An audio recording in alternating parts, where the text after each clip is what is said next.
Estimación, capítulo 10, estimación de parámetros. En todas las actividades humanas y en los sistemas de producción de bienes y servicios, siempre es posible caracterizar el comportamiento de estas actividades por medio de patrones de probabilidad. En el capítulo de las variables aleatorias se propuso que las distribuciones de probabilidad tienen como objetivo describir el comportamiento de las variables aleatorias que están bajo estudio, como por ejemplo, la demanda de un producto, el nivel de los inventarios de una empresa comercial durante un cierto periodo, la duración de las diferentes actividades que conforman un proyecto, entre otros. En la teoría de la probabilidad se supone que se conocen todos los parámetros de una distribución de probabilidad. Sin embargo, para estimar estos parámetros, sería necesario conocer todos los posibles valores que pueden tomar la variable aleatoria. El problema que se presenta es que generalmente el tamaño de las poblaciones asociadas a los problemas reales es muy grande.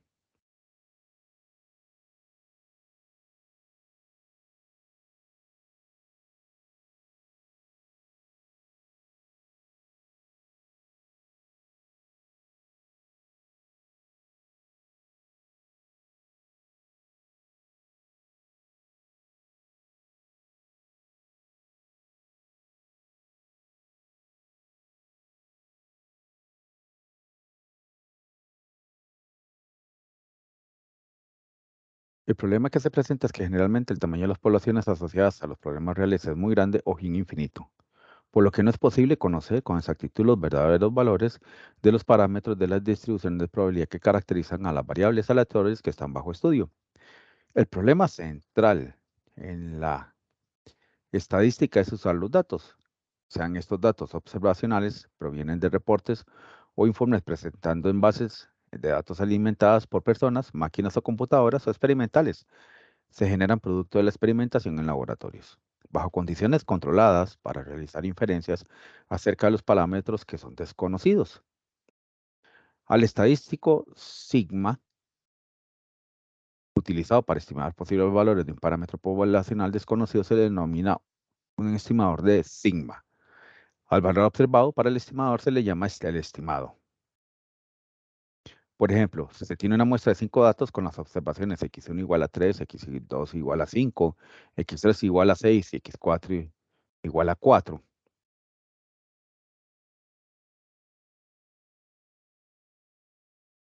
X5 igual a 3, el estimado del parámetro poblacional de la media donde provienen los datos, se obtiene a partir del estadístico, el promedio, la sumatoria de cada uno de los datos entre el n, 21 entre 5 me da 4,2.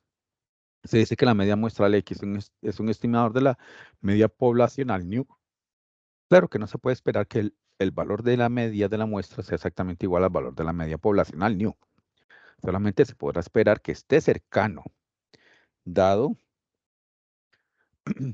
que la media está siendo estimada a partir de una parte de la población, llamada la muestra, y no de toda la población completa.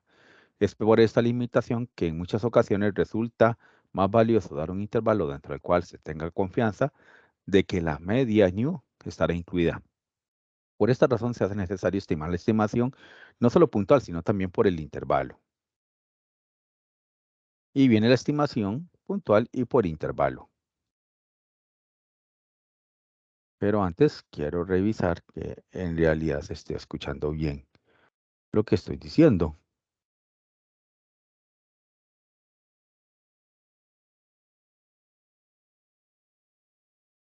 ¿Aló? ¿Aló? ¿Aló? ¿Aló? ¿Aló? Ujú, sí, está funcionando lo más bien. Excelente. Entonces volvemos. Voy a tratar de ver si puedo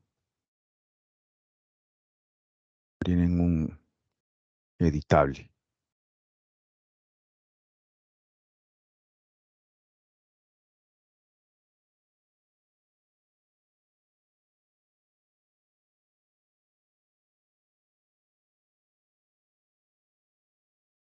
Lo haremos con Google Chrome. ¿Tendremos el editable? No, no tenemos el editable. Bueno, seguimos entonces como estamos.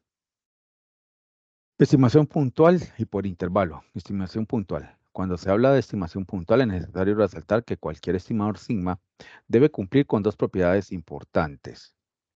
¿Ok?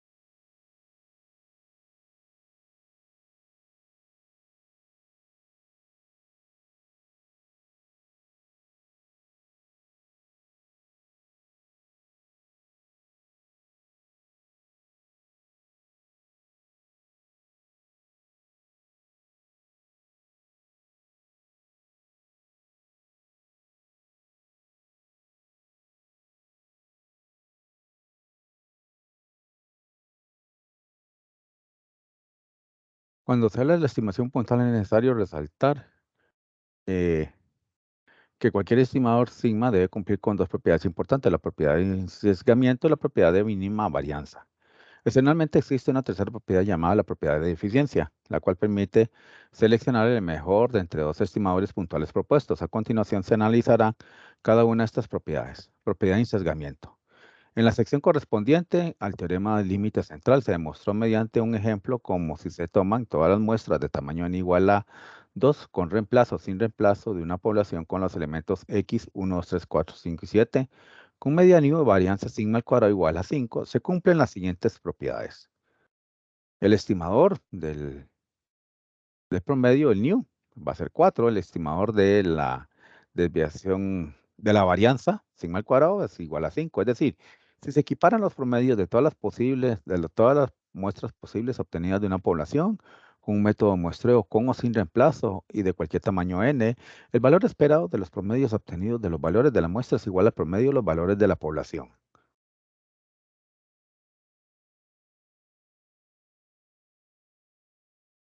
De igual manera, si se promedian las varianzas obtenidas de todas las muestras posibles, el valor esperado de las varianzas obtenidas de los valores de las muestras es igual a la varianza de los valores de la población.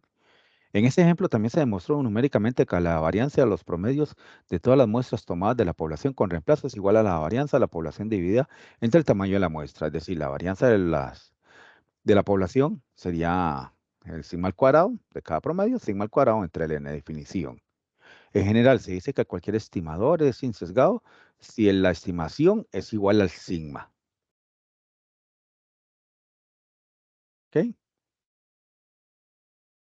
Igual a lo que llamamos desviación, a la desviación. Para el caso de la media de la muestra se comprueba la siguiente relación. La esperanza de cada uno de los promedios va a ser 1 entre n de la sumatoria de cada uno de los datos obtenidos. Eso va a ser la esperanza de cada dato. 1 entre n por new. La esperanza de cada promedio va a ser igual a new. Para el caso de la varianza de la muestra se tiene que la esperanza de la desviación estándar al cuadrado va a ser la desviación estándar, va a ser la esperanza de cada dato menos su promedio al cuadrado entre n menos 1. 1 entre el n menos 1 va a ser la esperanza de las sumatorias desde i igual 1 hasta el n de cada uno de los datos ahí promediados. 1 entre el n menos 1, la esperanza sería la sumatoria del i igual 1 hasta el n del xi al cuadrado menos 2 veces la sumatoria de cada xi por la sumatoria de cada xi entre el n, más sumatoria más el n por la sumatoria de cada xi, esas elevadas al cuadrado entre el n cuadrado.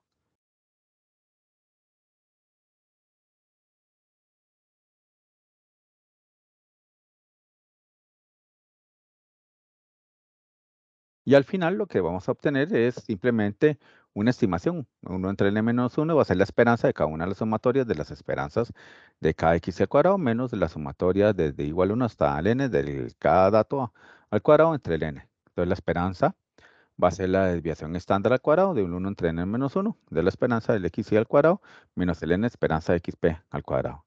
Se sabe que la esperanza de cada dato menos el promedio, el, sí, el promedio poblacional menos el new va a ser igual a la esperanza de cada uno de sus datos al cuadrado menos 2 veces cada dato por la media poblacional más la media poblacional al cuadrado. Noten que esto es prácticamente una ecuación cuadrática la que se está obteniendo. Entonces, la varianza poblacional va a ser esa esperanza. Es decir, la varianza se reduce simple y sencillamente si se está concluyendo que cada uno de los datos promediados al cuadrado menos la media poblacional al cuadrado. Esa esperanza entonces va a ser la media poblacional al cuadrado más la desviación más poblacional o la varianza poblacional de la que se están estudiando. ¿Ok? ¿Qué quiere decir esto? De manera similar podemos estudiar que esta esperanza va a ser la varianza poblacional entre la cantidad de datos, va a ser la esperanza de cada promedio al cuadrado menos el promedio o el new al cuadrado. ¿Ok? Entonces, la esperanza de esos promedios va a ser la media poblacional al cuadrado más la varianza poblacional entre la cantidad de los datos que eran. Al final, lo que se obtiene es simplemente que la esperanza de la varianza de muestral va a ser igual a la varianza poblacional. Eso es lo que se espera cuando se estamos estimando los posibles parámetros o las posibles desviaciones o las probabilidades de obtener datos a partir de una cierta muestra de una población.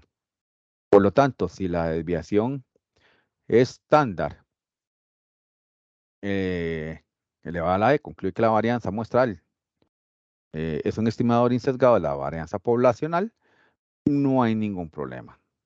Ahora, ¿cuál es la propiedad de la mínima varianza? ¿Qué es lo que se permite en este tipo de desviaciones? La propiedad de la mínima varianza es la segunda propiedad que es importante en la teoría de la estimación puntual, pues garantiza que el estimador que está en estudio es el más robusto, es decir, el que tiene la mínima varianza. Por ejemplo, cuando se está calculando la varianza de un conjunto de datos, la suma de los desvíos cuadráticos se calculan a partir de la resta de cada valor individual de la muestra de su correspondiente valor promedio. ¿Por qué estas desviaciones cuadráticas se calculan restando los valores individuales desde su promedio y no de ningún otro valor? La respuesta es simple. Solo restando los valores individuales desde su promedio se obtiene un estimador de la varianza más robusto que si se calculan desde cualquier otro valor. Véase el siguiente ejemplo. Suponga que una población consta de los siguientes 5 valores.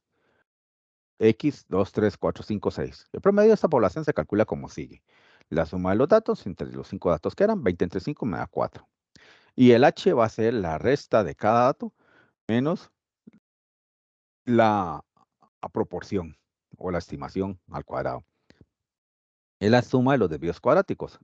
El cuadro que se presenta a continuación muestra la suma de los desvíos cuadráticos calculados a partir de cada uno de los datos de la población. Y la figura número 39 muestra gráficamente el comportamiento de la suma de los desvíos cuadráticos. Entonces aquí tenemos cada desviación contra cada uno de los desvíos cuadráticos de cada uno de los datos. Cuando es con el 2, de 0. Con el 3, le quitamos 2, me da 1. 4 menos 2, me da 2 al cuadrado, me da 4. 5 menos 2, 3 al cuadrado, me da 9. Y 6 al menos 2, me da 4 al cuadrado, son 16. La suma da 30. Así sucesivamente con cada uno de los datos. Da 15, 10, 15 y 30. ¿Ok? Es la resta de cada uno de los datos con el dato que le corresponde. ¿Ok? Esa es la suma de los desvíos cuadráticos. Ahora, ¿qué se hace con esa suma de los desvíos cuadráticos? Esta comparación.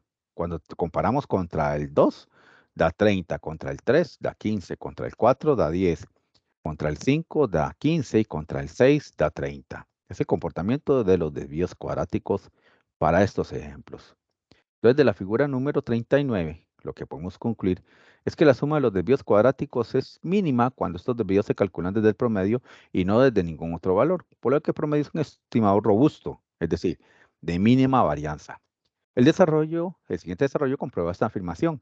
CH el error cuadrático de tal manera que, y aquí viene toda la explicación, pero la parte que me interesa es que se concluye que el error cuadrático H es mínimo cuando este se calcula desde un valor de A igual al promedio. Y eso me va a originar una propiedad de eficiencia en el estudio o la inferencia de los datos. Si se tienen dos estimadores, sigma 1 y sigma 2, y sé que se dice que sigma 1 es mejor que sigma 2, si si el error cuadrático medio de sigma 1 es menor que el error cuadrático medio de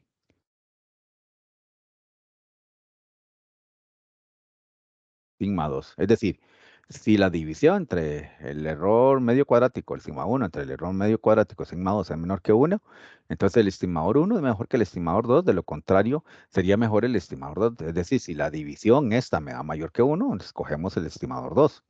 Por ejemplo, una empresa dispone de los datos históricos de sus ventas de los últimos 80 periodos y decide hacer una estimación de las ventas para el periodo 81, usando una estimación puntual mediante promedio móvil. Se tienen los siguientes datos históricos. Aquí tenemos el cuadrito con los datos históricos. Periodo 1, 2, 3, 4, 5, 6, 7, 8 hasta el número 80 con sus ventas. Cada periodo tiene su venta.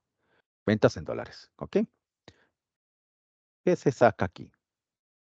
Con esas cantidades tan voluptuosas. Se proponen dos estimadores, sigma 1 y sigma 2, para la estimación de las ventas para el periodo 81 de la siguiente manera. Entonces vamos a ver qué es lo que propone el autor acá. Para la estimación 1, la estimación de las ventas del periodo 81, usando un promedio móvil con n igual a 2. Y la estimación de las ventas del periodo 81, usando un promedio móvil con n igual a 3. Para seleccionar cuál estimador es mejor, la propiedad de eficiencia calcula el error cuadrático medio.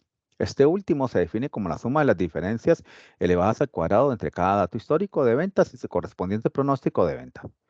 El pronóstico del tercer periodo, si n es igual a 2, se obtiene promediando las ventas del primero y el segundo. Para el cuarto periodo, el pronóstico se tiene promediando las ventas del segundo y el tercer periodo, y así sucesivamente. Para n igual a 3, los cálculos se realizan de la misma manera, solo que ahora promediando 3 datos. Entonces, para el ejemplo en cuestión, agarramos los siguientes resultados, ¿no? A 710 le quitamos 568, le damos al cuadrado, así sucesivamente. 477 menos 594, vamos de 2 en 2 y da esta cantidad. Y el estimador 2, 710 menos 548, 477 menos 577 y así hasta obtener el estimador 2 de 3 en 3.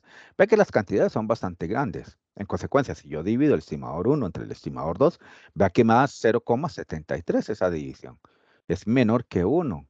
Se dice entonces que el estimador 1 es mucho mejor para promediar o poder pronosticar el periodo de 2081.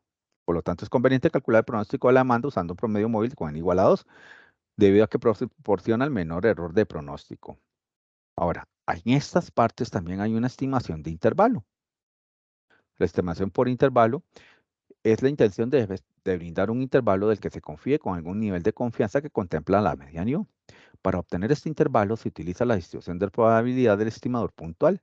Así que para el caso del estimador puntual X, cuya distribución es de probabilidad es normal con media nu o varianza sigma al cuadrado entre n, se tiene que z se va a hacer el promedio menos el nu entre el sigma entre raíz cuadrada de n. Es el estadístico normal estándar que tiene una distribución normal con media 0 y varianza 1. Vamos a suponer ese. Estos van a ser los números z. De la figura 40 que representa la curva de la distribución normal estándar, se observa que, que es la probabilidad de ubicar al estadístico normal z en la región 1 menos alfa. Entonces la probabilidad de que z está entre los z alfa medios y los z, el menos z alfa medios y z alfa medios es igual a 1 menos alfa. Y entonces aquí tenemos menos z alfa medios con alfa medios, 1 menos alfa. Son los cuantiles normales de la distribución z. Y es una curva de distribución normal estándar bilateral.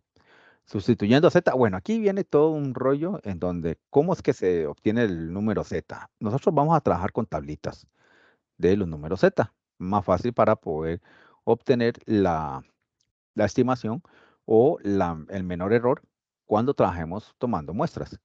Si promedio la medida muestral de una muestra aleatoria de tamaño n de una población con varianza conocida sigma al cuadrado, un intervalo de confianza para nu del 100% va a ser 1 menos el alfa en porcentaje. Está por, y aquí viene la tablita con la que siempre se trabaja.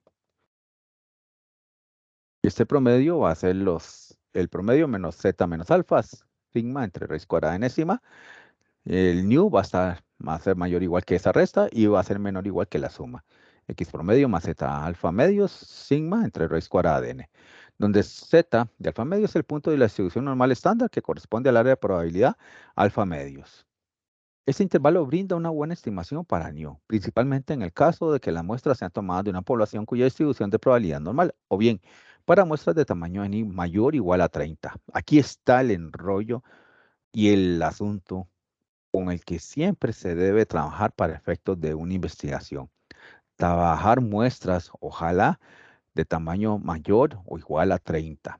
En los casos de muestras pequeñas, o bien las tomadas de poblaciones con distribuciones de probabilidad no normal, la aplicación de este intervalo no es aconsejable. Es importante destacar que el intervalo anterior requiere el conocimiento de la varianza poblacional, lo cual difícilmente ocurre en la práctica.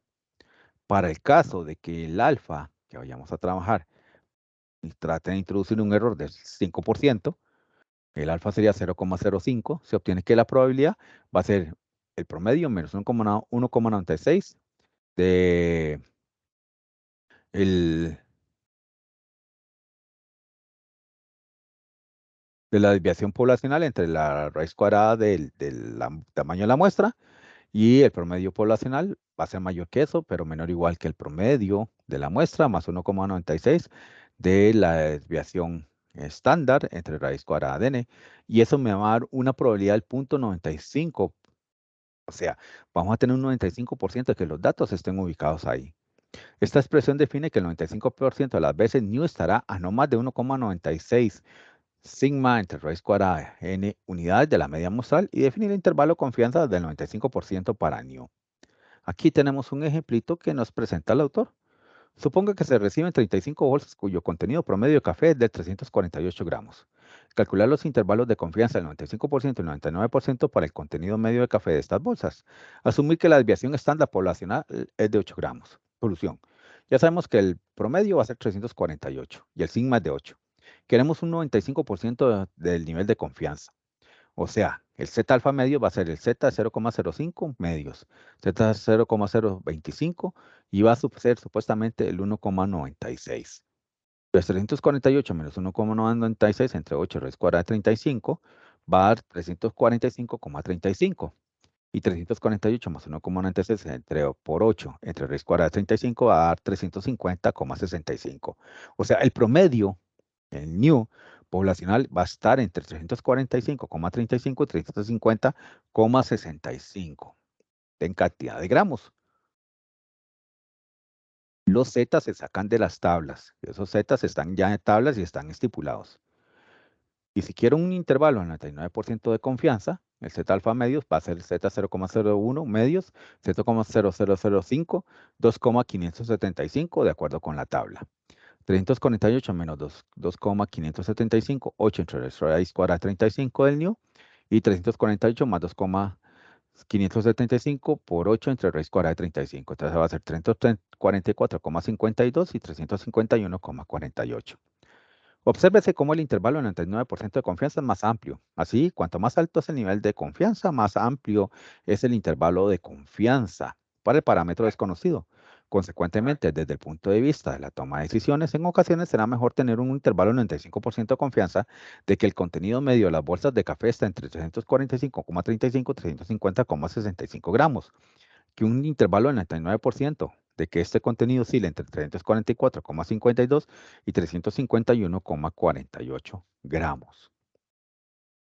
Ahora bien, podemos considerar el caso del planteamiento de un intervalo de confianza para la vida útil de un motor eléctrico. En este caso es preferible tener un intervalo del 95% de confianza que indique que la vida del motor está entre 3 y 7 años a tener un intervalo de confianza del 99% que indica que la vida útil promedio del motor está entre 1 y 10 años. Evidentemente se tiene un nivel de confianza más alto que en el segundo caso, pero al ser más amplia la gama de posibles resultados, se dificulta la toma de una decisión. Pero podemos tener también el intervalo de confianza unilateral. En algunas ocasiones se puede tener interés en afirmar con algún nivel de confianza que nu por lo menos es tan grande o por lo menos tan pequeño como algún valor determinado.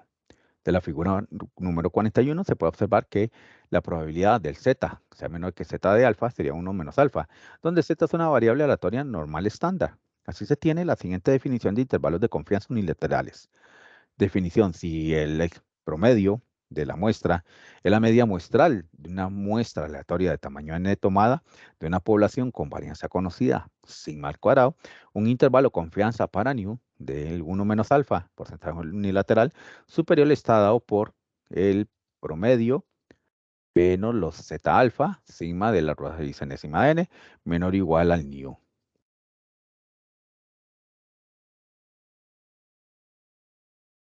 El intervalo unilateral inferior está dado por nu menor o igual que el promedio más z alfa de los sigma raíz enésima, donde z de alfa es el punto de la distribución normal estándar que corresponde al área de probabilidad alfa. Disculpe.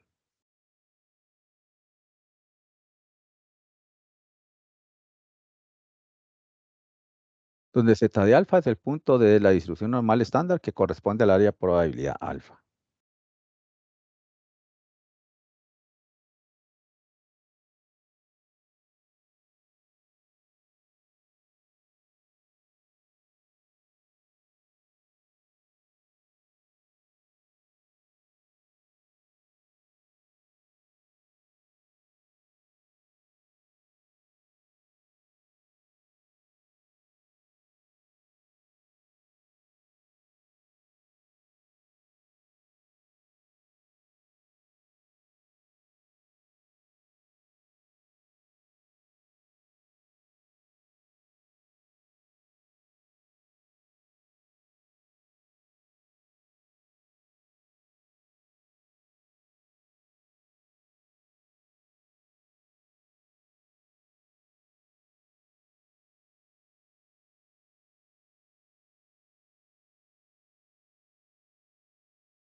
Entonces, el intervalo unilateral inferior está dado por el nu, va a ser menor o igual que el promedio más los zeta alfa del sigma entre raíz cuadrada de n, donde zeta alfa es el punto de la distribución normal estándar que corresponde al área de probabilidad alfa. Entonces, aquí tenemos al zeta alfa, bien sombreadito, y el 1 menos alfa es toda la región que está por debajo. Es una curva de distribución normal unilateral. Y aquí nos da un ejemplo número 2, que dice determinar los estimados del intervalo de confianza inferior y superior del 95% para el ejemplo 1. Solución, promedio 348, el sigma es de 8 y queremos un intervalo superior al 95% de confianza. Entonces buscamos el z de 0,05 en la tabla y me da 1,645. Y el promedio menos ese z entre sigma raíz cuadrada enésima menor o igual que el nu. 348 menos 1,645 por 8 entre raíz cuadrada de 35 menor o igual al nu. Eso me va a dar un nu que tiene que ser mayor o igual a 345,78. Esa es la idea del intervalo de confianza. ¿Qué quiere decir esto? Que el intervalo inferior 95% de confianza, ok, otra vez el 1,645, pero va a ser un promedio más zeta alfa de sigma entre raíz enésima de n. 348 más 1,645 por 8 entre raíz cuadrada de 35 va a dar 350,22. Es decir, vamos a esperar un promedio poblacional menor o igual a 350,22. Estimación del tamaño de la muestra. En ocasiones es útil conocer qué tan grande es la muestra para poder hacer una afirmación del intervalo de confianza para la media.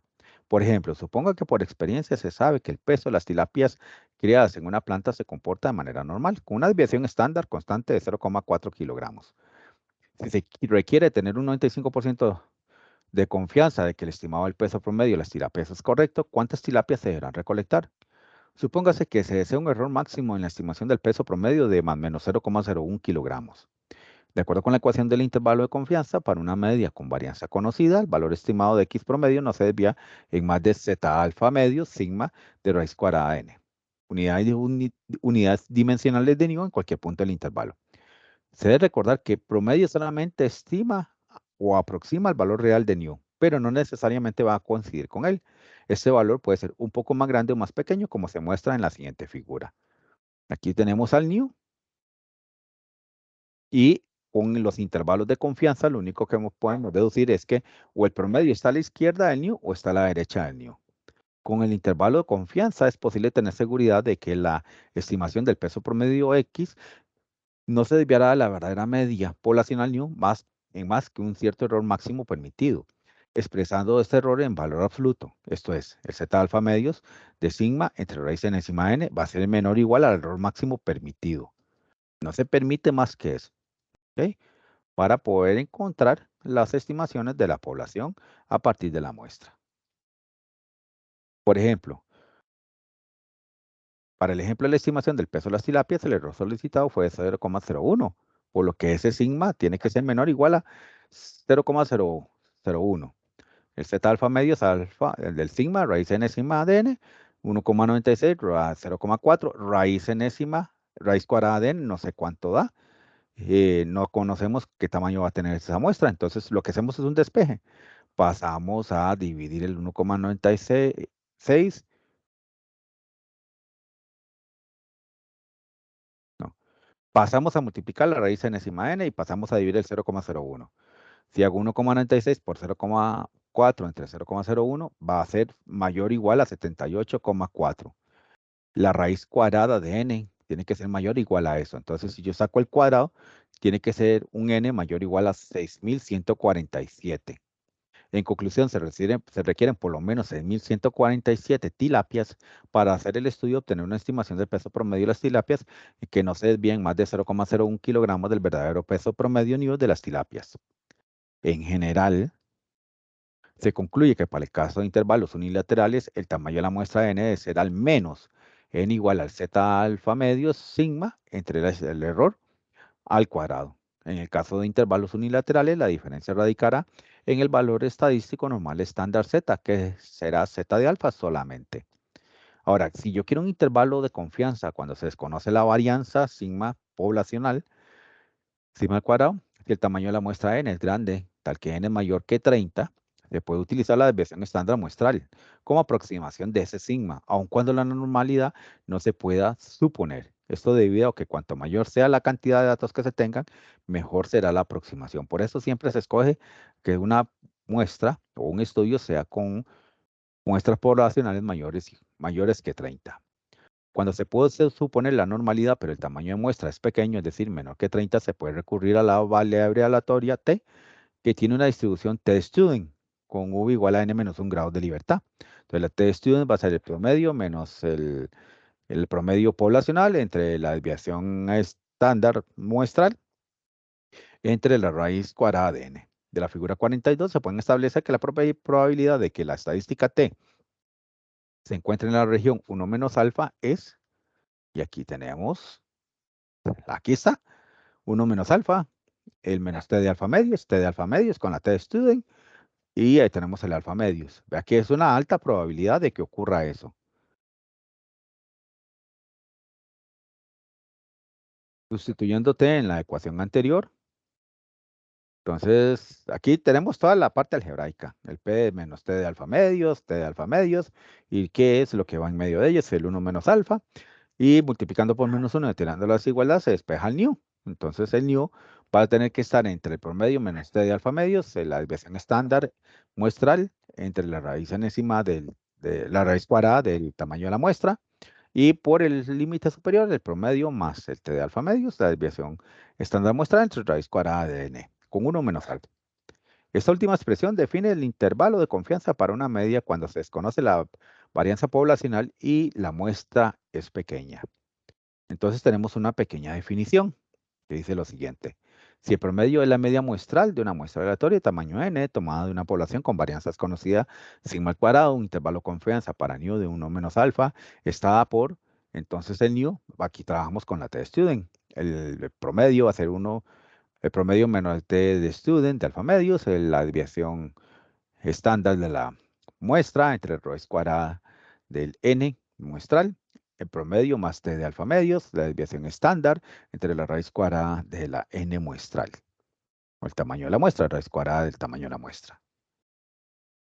Donde t de alfa medios, el punto de distribución t de student, que corresponde al área de probabilidad, donde a es alfa medios. Entonces, tenemos un ejemplo 3. Considere los siguientes 10 datos que corresponden al contenido en mililitros de refresco, con el siguiente valores 252, 248, 253, 255, 247, 256, 248, 252, 255, 253. Para encontrar un intervalo del 95% para el contenido de medio de las botellas de refresco, vamos a obtener que el promedio es de 251,9 mililitros. Tenemos una varianza de 10,32 mililitros al cuadrado y una desviación del 3,21 mililitros. Entonces, si yo quiero el X promedio más el T de alfa medios, es el menos 1 entre raíz cuadrada de n del nu, X promedio más T de alfa, desviación estándar de la muestra entre raíz cuadrada del tamaño de la muestra, vamos a tener que 251,9, el T de alfa medios correspondiente a esa probabilidad o a esa confianza, el de 95% corresponde a 2,62.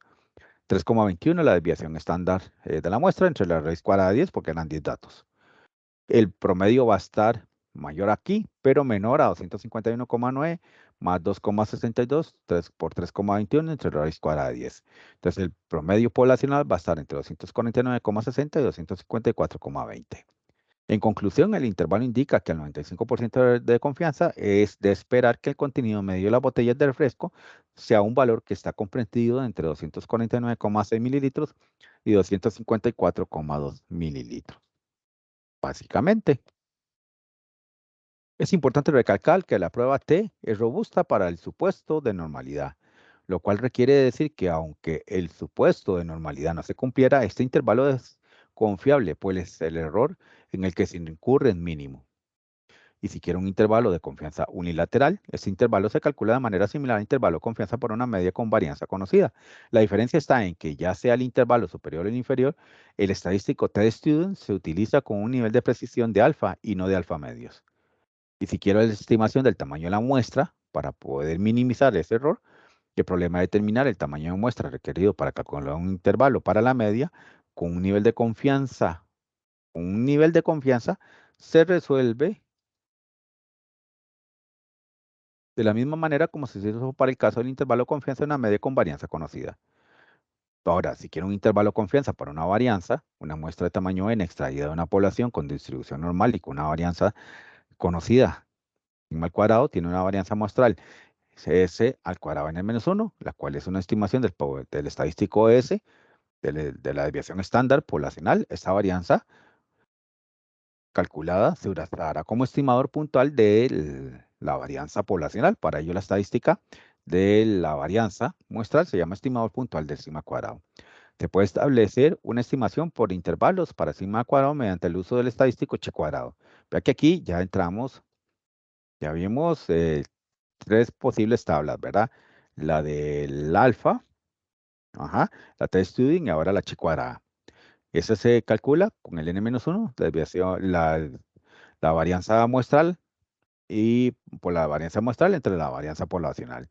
Si es el cuadrado, la varianza de una muestra aleatoria de tamaño n tomada de una distribución normal con varianza sigma cuadrado, entonces la estadística S cuadrado tiene una distribución chi cuadrada con v igual a n-1 grados de libertad. La figura número 43 muestra la representación gráfica de la función densidad de probabilidad de la distribución chi cuadrada. Entonces aquí tenemos a chi cuadrado con el 1 menos alfa grados de libertad. Y toda esta región va a ser el 1 menos alfa, que esa es la distribución chi cuadrada. De ahí se puede deducir que toda la probabilidad de que el chi cuadrado de 1 menos alfa medios es menor que el chi cuadrado y va a ser menor que el chi cuadrado de alfa medios y va a ser 1 menos alfa. Siempre va a haber un corrimiento, ¿verdad? Vean que la distribución no era totalmente normal. Donde el chi cuadrado y el chi cuadrado de 1 menos alfa medios son los valores de la distribución chi cuadrado con n menos 1 grados de libertad que dejan áreas de alfa medios respectivamente a la derecha y a la izquierda. Sustituyendo el estadístico chi cuadrado, entonces vamos a tener que chi cuadrado, la probabilidad es que el chi cuadrado de 1 menos alfa medios sea menor que el n menos 1 de la varianza muestral entre la varianza poblacional, menor que el chi cuadrado de alfa medios va a ser 1 menos alfa. Y finalmente, despejando cada extremo del intervalo en términos de la varianza poblacional, se determina el intervalo de confianza para la varianza poblacional. Entonces, la varianza poblacional va a estar entre el n-1 de la varianza muestral, entre el chi cuadrado alfa medios, y menor que el n-1 de la varianza muestral entre chi menos 1 alfa, chi cuadrado en vez de 1 menos alfa. Va a ser igual al 1 menos alfa de lo que uno espera del estimador. En consecuencia, a partir de una muestra aleatoria particular de tamaño n, se puede calcular la varianza muestral y a partir de ella se obtiene el intervalo de confianza para la varianza poblacional. Entonces, definición, si la varianza muestral es de una muestra aleatoria de tamaño n está definida por S cuadrado, seleccionado de una población normal, un intervalo de confianza para la varianza poblacional sería del 1 menos alfa, vendría dado por el n-1 de la varianza muestral entre el chi cuadrado de alfa medios menor, esa varianza va a ser mayor que eso, pero va a ser menor que el n-1 de de la varianza muestral entre el chi cuadrado de 1 menos alfa medios. Vean que es un chi cuadrado de alfa medios y un chi cuadrado de 1 menos alfa medios. Donde el chi cuadrado de alfa medios y el chi cuadrado de 1 menos alfa medios son valores de chi cuadrado con v igual a n menos 1 grados de libertad, con colas derechas de alfa medios y de 1 menos alfa medios respectivamente. Es importante aclarar que no se aconseja este intervalo de confianza si no se cumple con el hecho de que la población de donde se tomó la muestra se distribuya de manera normal, pues se puede incurrir en un error considerable. Ejemplo 4, para los datos del ejemplo número 3. Encuentre un intervalo de confianza del 95% para la varianza de todos los refrescos que distribuye la empresa. Suponga que la población de origen de los datos se distribuye normalmente. Entonces vamos a ver qué está pasando acá. Tenemos 10 datos. Datos de contenido en mililitros de los refrescos eran los que ya nos habían dado. 252, 248, 253, 255, 247, 256, 248, 252, 255, 253. La desviación estándar muestral 10,32. Entonces el chi cuadrado de 1 menos alfa medio va a ser 1 menos 0,025, va a ser del 0,975. es 2,700 en la tablilla. Y el chi cuadrado del alfa medios va a ser el chi cuadrado de ese punto 0.25, 19,023, de acuerdo con la tablilla. Entonces, a la hora de hacer las sustituciones, vean que serían 10 menos 1, 10,32 entre 19,023 para el primer caso, y el límite superior va a venir dado por 10 menos 1 por 10,32 entre 2,7. Quiere decir que la varianza poblacional va a estar entre 4,9 y 34,4. Es decir, al 95% de confianza indican que es de esperar que la varianza poblacional del contenido medio de los refrescos tome un valor comprendido entre 4,9 y 34,4 mililitros cuadrados, con un valor más probable de 10,3 mililitros cuadrados. El expresar la varianza con unidades al cuadrado es difícil comprender su significado, por ello es más común hablar en términos de desviación estándar, pues se trata con las unidades lineales. Para obtener el intervalo de confianza de la desviación estándar, se calcula la raíz cuadrada de los extremos del intervalo de confianza, esto es 2,2 y 5,9. Por lo tanto, con un 95% de confianza se puede afirmar que la variación en el contenido promedio de los refrescos sea un valor que oscila entre los 2,2 y los 5,9 mililitros, con un valor más probable de 3,2 mililitros.